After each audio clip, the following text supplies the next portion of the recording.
When I say soldier, who do you think of? What about when I say terrorist? Who decides who a terrorist and who a soldier is? That's a fundamental problem that journalists have to reckon with, the subjectivity. And it's especially convoluted in war reporting. There's a saying that goes, history is written by the winners. So if history is written by the winners, who writes the now? The fact is that a lot of the world's perception is through Western media. You might think of the New York Times or the Guardian or Bloomberg. We think that they're objective, and even if you don't agree with them, there's probably another Western outlet that you probably look at. And the problem is that these organizations use their biases to write about the East, even if it's not explicit. There's this concept called Orientalism. It was written by Palestinian-American philosopher Edward Said. What he writes about is basically that the West has a perception of the East as inferior and propagates this through depiction.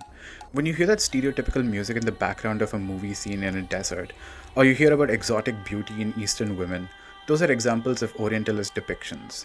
Now, in Gaza, it's usually a Palestinian journalist who's writing for Western organizations. So you'd think that there wouldn't be any Oriental biases, right? This is what Dr. Ayesha Jahangir, UNSW lecturer, former war reporter, and a postdoc holder in war reporting said about it.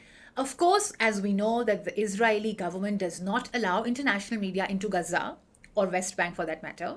And so what happens is most of these news agencies that are Western news agencies are then relying on Palestinians to report from inside Palestine, Gaza, or West Bank.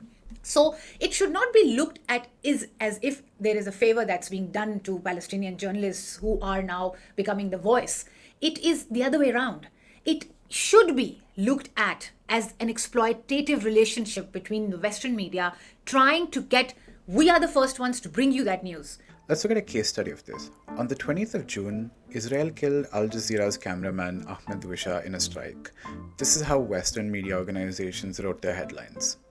NBC's headline doesn't even mention Israel. Meanwhile, Eastern organizations phrase it like this. This is an example of how the West deals with agency. Yes, he was killed in Gaza. Yes, he objectively died over there. So to say that is the truth. But who killed him? By admitting that, they're removing responsibility from Israel. A study by Maria Sarwar and Dr. Hafiz Mohammed Qasim, published in the Journal of Applied Linguistics and TESOL, looked at 600 different articles published by Eastern and Western media organizations. What they found is that Western media organizations generally frame Israel as the central character. They're reacting and defending themselves. This is not to say that every single headline from every single paper does this.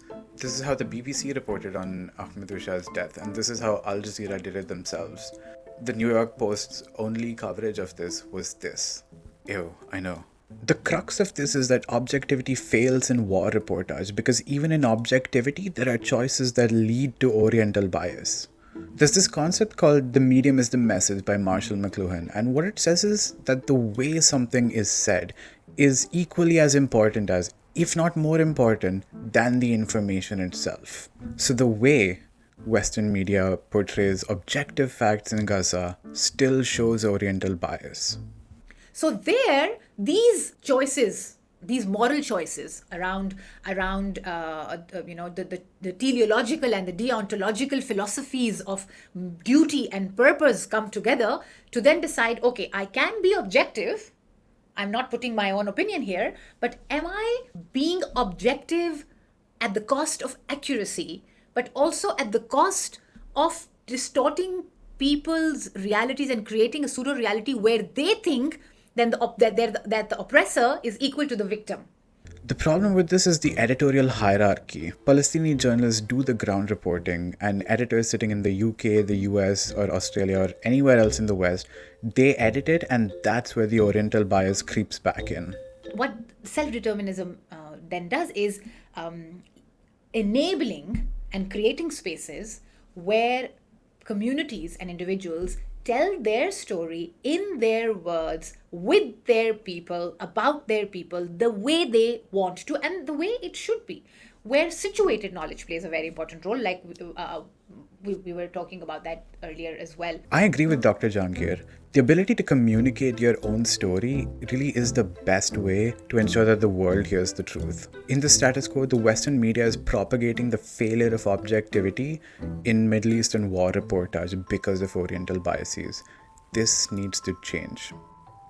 Although Edward Said did, of course, talk about the binaries of the East versus West, or the Western and the Eastern, and the Western gaze with which the East is presented, projected, and put forward, now it manifests in a different way. Now you see the global North versus the majority world, which was referred to as global South up till now. So it makes sense to change language. Thank you for listening. I've been Varun Vyas Hebalalu.